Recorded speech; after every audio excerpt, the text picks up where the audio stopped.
한국인 중에서 멸치 볶음 안 먹어본 사람이 있을까요? 멸치는 너무나 훌륭한 칼슘 근원 식품이고 또 멸치 볶음은 만들기도 쉽기 때문에 정말 국민 반찬이 된 것 같아요. 그런데요, 이렇게 열심히 먹은 멸치 속의 칼슘이 제대로 흡수가 안 되고 있다면 어떨까요? 이 멸치 볶음도 어떻게 만드느냐에 따라서 그냥 밑반찬이 될 수도 있고요. 반대로 뼈를 꼭꼭 채워주는 칼슘 폭탄이 될 수도 있습니다. 멸치볶음으로 골밀도를 채우는 팁 궁금하신 분들은 오늘 영상 끝까지 시청해주세요. 안녕하세요. 정세현 한살 라이프 레시피 정나래입니다. 우리가요, 멸치를 비롯한 칼슘이 풍부한 음식을 정성스럽게 챙겨 먹어야 하는 이유가 있습니다. 채소 과일이 부족하면은요, 비타민C 보충제라도 먹지만은 칼슘은요, 보충제로 먹었을 때 부작용이 있을 수 있기 때문이에요. 2016년도 존스 홉킨스 대학의 한 연구에 따르면은요, 칼슘 보충제 섭취 시에 관상동맥에 석회질이 침착될 확률이 22%로 심장병 발생률이 증가하는 것으로 나타났습니다. 칼슘 보충제를 섭취 시에 오롯이 다 뼈로 흡수가 된다면 전혀 문제가 되지 않지만 현실은 그렇지 못하고요. 미처 흡수되지 못한 칼슘 성분이 혈액을 따라 돌면서 혈관, 유방, 관절 등에 침착이 되면서 석회화염, 또 심장병 같은 원치 않은 문제를 일으키는 거죠. 칼슘 부작용 없이 골밀도를 높일 수 있는 멸치를 아이에서부터 어른까지 가장 쉽게 먹을 수 있는 방법이 멸치 볶음인데요. 여러분, 뼈 건강을 생각한다면 멸치 볶을 때 제발 이 두 가지만은 넣지 말아주세요. 그 첫 번째가 견과류입니다. 견과류와 멸치를 같이 먹으면요, 오도독 씹히는 맛도 있고 또 고소한데요. 견과류에는 체내 칼슘 흡수를 방해하는 피트산 성분이라는 게 있어요. 피트산 성분은 단단한 씨앗이 이렇게 스스로를 보호하기 위해서 만들어낸 일종의 자연 독성 물질인데요. 사람에게 큰 해가 있는 것은 아니지만 장 속에서 칼슘 흡수를 방해하고 이 외에도 마그네슘, 아연, 철분 같은 다른 미네랄의 흡수도 방해합니다.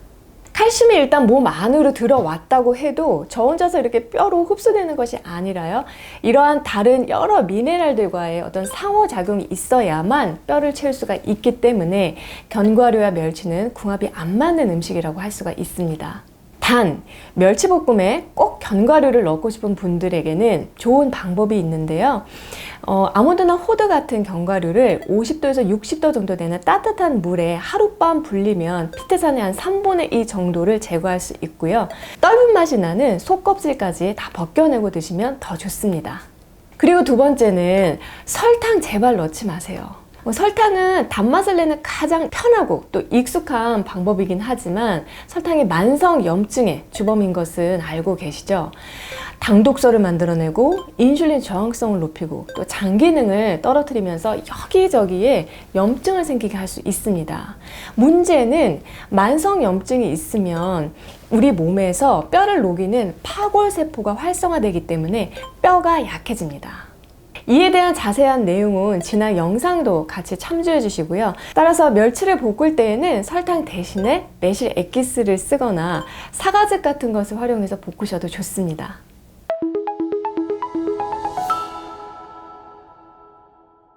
이렇게 멸치볶음에 꼭 피해야 하는 두 가지가 있었다면 반대로 꼭 넣어야 하는 두 가지도 있는데요. 그 첫 번째가 바로 식초입니다.